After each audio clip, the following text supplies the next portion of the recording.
Crime branch के पहले एक महाराष्ट्र साइबर में भी इस सिलसिले में एक ऑफेंस रजिस्टर हुआ है और क्राइम ब्रांच के ऑफेंस के बाद दो ऑफेंसेस मालवनी पुलिस स्टेशन में इंडिविजुअली दाखिल किए हैं विक्टिम्स ने और एक लोनावला पुलिस स्टेशन में भी एक ऑफेंस इसी प्रकार का दाखिल है।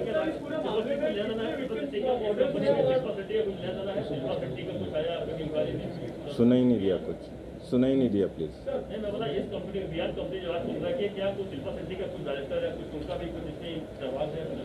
अभी तक कोई एक्टिव रोल नहीं पाया है। We are investigating the case.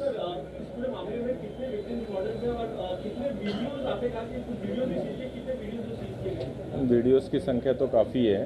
अभी मॉडल्स अभी आपके ज़रिए we would appeal to the victims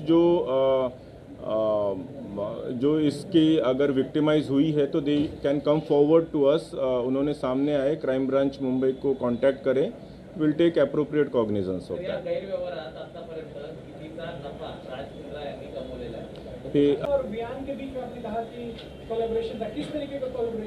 content creation और publishing.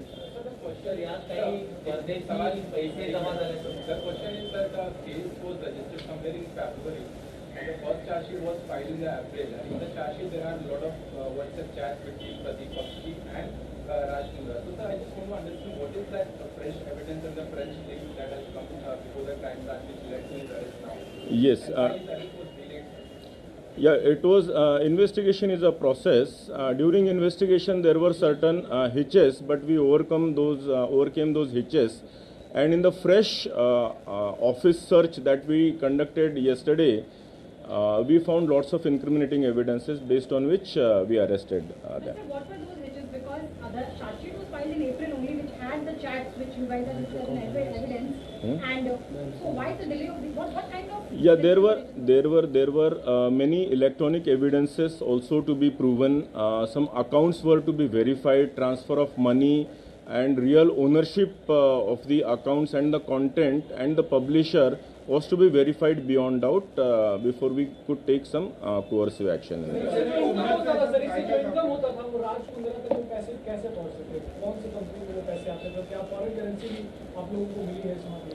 Yeah, there are some leads into that.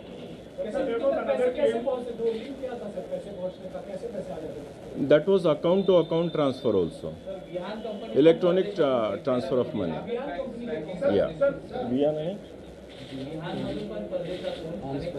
Arms Prime, yeah. Sir, there was another claim that the company was already sold, or his rights were already sold to Pradeep Bakshi. So what about the claim of Raj Mundra that he was not having any ownership or any direct involvement in the hotshot at the time when he was we will certainly verify this, but as I said, this is an ongoing offense for quite a few months. This complaint has been there for at least an year or two. So was there any involvement of Raj Mundra even after his claim of being rights sold to Pradeep Bakshi? Operations were all looked after by his company only. Even after his Yeah. Yesterday's search has shown all the electronic evidences recovered from his own office. Have we been able to establish something on these lines that because of the lockdown, this business actually bloomed more in the lockdown year? I mean, that's a genuine distinction. Mundra is claiming in one of his WhatsApp chats. Hasn't they encashed this opportunity? They hasn't looked at it as an opportunity? That is for the people to decide. We'll have to go through the accounts as to how many subscriptions. Is there any increase in the number of subscriptions? We'll definitely go through that.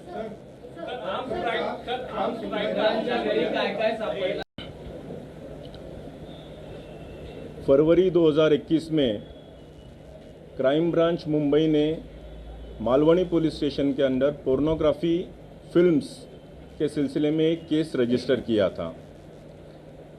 उसी case के progress के तहत आज की ये press conference है।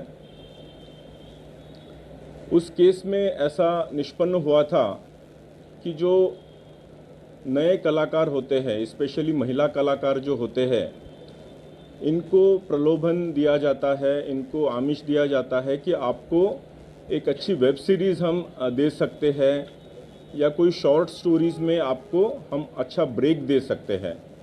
ऐसे करके आप उनका ऑडिशन के लिए बुलाया जाता था या कुछ शॉट्स लिए जाते थे और इस शॉट्स में थोड़ा सा बोल्ड सीन करना पड़ेगा। वो बोल्ड का ट्रांसलेशन धीरे धीरे सेमी न्यूड और फिर फुल न्यूडिटी के तरफ वो पिक्चराइजेशंस जाते थे, जिसमें ये महिला कलाकारों ने अपोज किया था और इन्हीं में से कुछ क्राइम ब्रांच के पास आई थी, जिसकी वजह से ये गुनाह दाखिल हुआ था। इस गुन्हे का तपास करते हुए आज तक कल तक क्राइम ब्रांच ने 9 आरोपियों को अरेस्ट किया है। इसमें ऐसे कुछ प्रोड्यूसर्स पाए गए हैं कि जो इन टाइप की जो पोर्नोग्राफिक फिल्म्स होती है, छोटी छोटी क्लिप्स होती है, उसको प्रोड्यूस करवाते हैं, फोर्सफुली प्रोड्यूस करवाते हैं। इसमें जैसे रोआ खान को ऑलरेडी अरेस्ट किया, उनके हस्बैंड को भी अरेस्ट किया है, गहना वशिष्ठ को अरेस्ट किया है,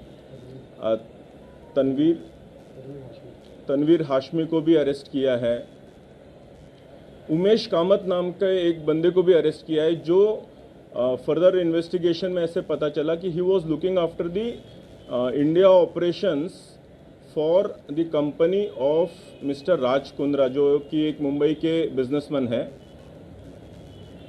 उसका और डिटेल इन्वेस्टिगेशन करते हुए ऐसे पता चला कि इनकी राज कुंद्रा, इनकी जो वियान कंपनी है मुंबई स्थित, इनका टाई अप हुआ है केंद्रीन नाम की एक कंपनी है जो कि लंदन स्थित है, यूके स्थित है। ये केंद्रीन कंपनी के ओनर जो है ये राज कुंद्रा इनके ब्रदर इन लॉ ही है, और इस केंद्रीन कंपनी का ऐप है जो कि हॉटशॉट्स इस नाम से चलता था। इस हॉटशॉट्स पे ये जो भी कंटेंट क्रिएट किया जाता था, ये कंटेंट राज कुंद्रा और केंद्रीन की कंपनी खरीदती थी और उसको पब्लिश करती थी हॉटशॉट्स नाम के ऐप के ज़रिए। हालांकि ये कंपनी केंद्रीन और हॉटशॉट्स लंदन में रजिस्टर्ड है, लेकिन इसका पूरा कंटेंट क्रिएशन ये राज कुंद्रा इनके मुंबई स्थित ऑफिस से किया जाता था। कंटेंट क्रिएशन, इसके पूरे ऑपरेशंस, इसका पूरा account management, piracy related issue, ये सारे के सारे वियान के ऑफिस से मुंबई से ही किए जाते थे।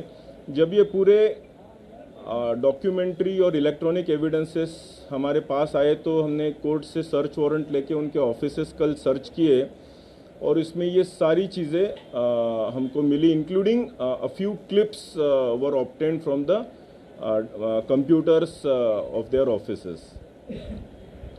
इसीलिए कल रात में राज कुंद्रा और उनके जो आईटी हेड है रायन थॉर्प, उनको कल अरेस्ट किया है। Further investigation is going on. अभी इसमें हॉटशॉट्स नाम का जो ऐप है, ये पोर्नोग्राफिक कंटेंट होने की वजह से कंप्लेंट्स गई, जिसकी वजह से एप्पल स्टोर ने जून 2020 में इसको टेक डाउन कर दिया था और नवंबर 2020 में गूगल प्ले स्टोर ने भी इसको टेक डाउन कर दिया था। Now further investigation is in progress. Thank you.